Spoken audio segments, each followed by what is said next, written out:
I am Danika from Bentley. I have two children, Freddie, aged 10, and Georgie, aged 2. When I had Freddie, I was only 20 years old, and whilst I was supported and understood his physical and emotional needs, I wasn't aware of some of the ways I could support my baby's brain development. Freddie went to nursery from the age of 1, and I never worried or even thought about his developmental stage.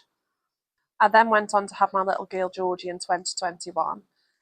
At this time, my friends also had young children, so I had more opportunities to socialise with them. Because my friends had little ones as well, I learned a lot more about what was available locally for me and Georgie to attend. When I heard that a parent, baby and toddler group was being launched at the school I went to as a child, I was happy to go along and see what it was all about. Being in a school, I knew this group would be a safe space for my baby, and I felt less anxious about attending as I was with friends and their babies. I really did not like the thought of singing to my child in a group setting, and I know I wouldn't have gone to any of these types of groups without my friends. I really did not like the thought of singing to my child in a group setting through the fear of feeling judged or feeling silly around other parents.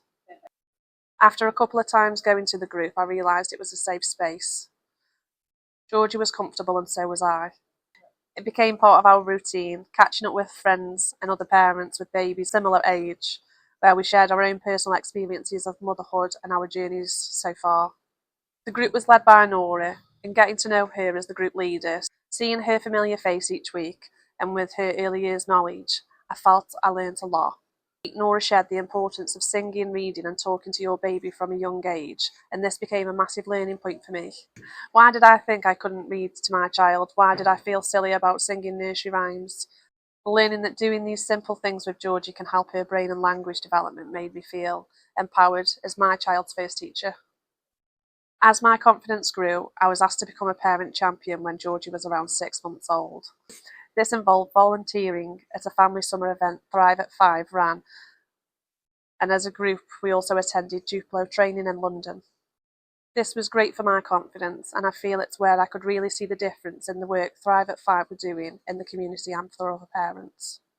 At this point I was attending more groups and was recognised as a familiar face from the parent, baby and toddler groups, and we also became familiar with a lot of families in the area.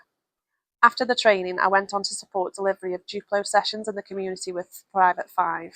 When Georgie started nursery at 2 years old, it was highlighted to me how well she was doing for her age, and again at her 2-year check-up, which was really reassuring for me as her parent.